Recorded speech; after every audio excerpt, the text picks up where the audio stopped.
Chers messieurs, la nouvelle vient de tomber.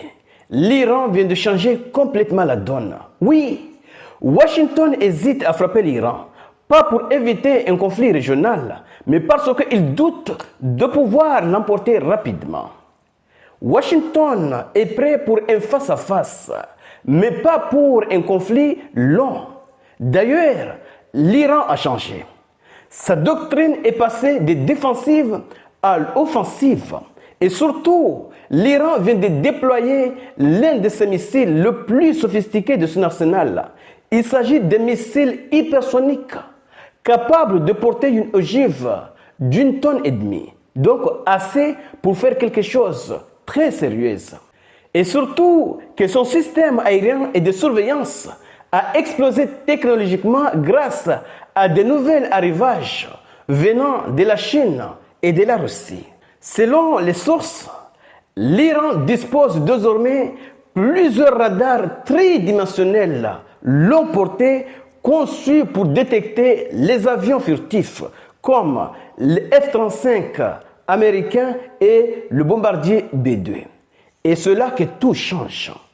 Et c'est dans ce cadre que nous allons aborder en profondeur de cette vidéoconférence.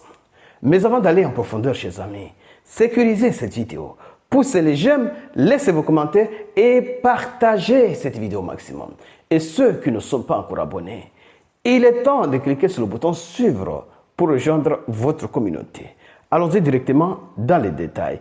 Que disent les sources? Selon les sources, la Chine aurait livré à l'Iran des radars stratégiques YLC-8B d'une portée allant jusqu'à 700 km.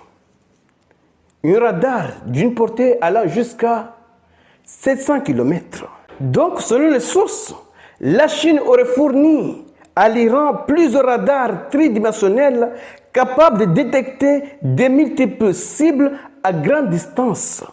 Et surtout, la particularité de ce radar est que ce radar a été conçu spécifiquement pour détecter les objectifs furtifs.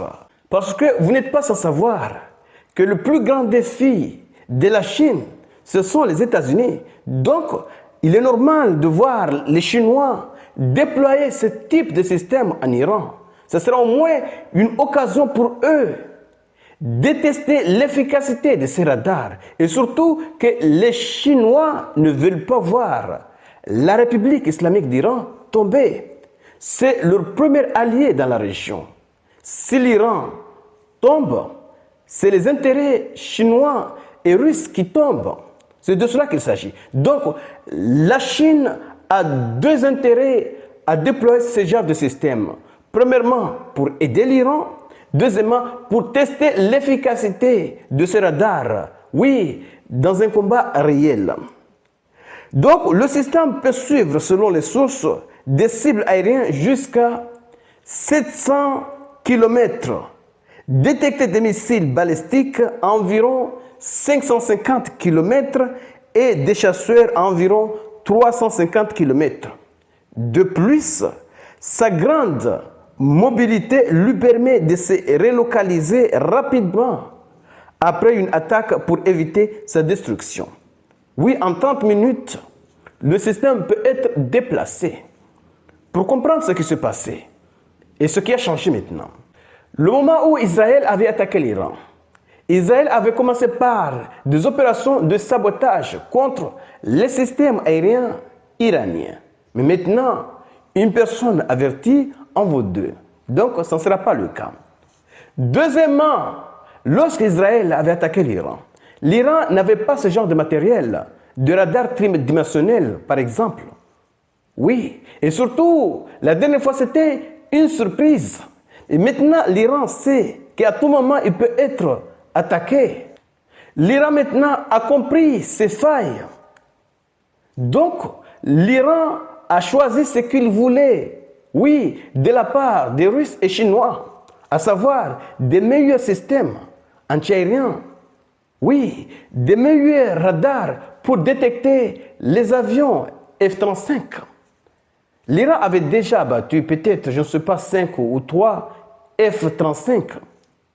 Mais maintenant que l'Iran possède ce genre de bijoux, donc il sera extrêmement difficile pour ces avions de pénétrer dans l'espace aérien iranien, comme c'est le cas avec la Russie et l'Ukraine. La Russie, malgré son chasseur de 5e génération, il est difficile pour les Russes, oui, de survoler Kiev. C'est extrêmement difficile parce que là-bas, il y a des systèmes sophistiqués comme le Patriot et autres.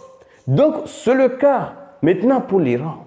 Il y a probablement des systèmes E-400 et d'autres systèmes sophistiqués chinois. Donc maintenant, la donne a changé. L'idée sur laquelle les États-Unis auront la possibilité de frapper et de partir, comme ça l'affaire est finie, comme ce fut le cas au Venezuela, cette équation n'est pas possible en Iran. C'est de cela qu'il s'agit. Maintenant, les États-Unis et l'Iran sont en train de négocier. Une négociation qui risque de n'aboutir à rien. Mais au moins, ils sont en train de négocier, peut-être pour perdre du temps et voir ce qui va se passer par la suite.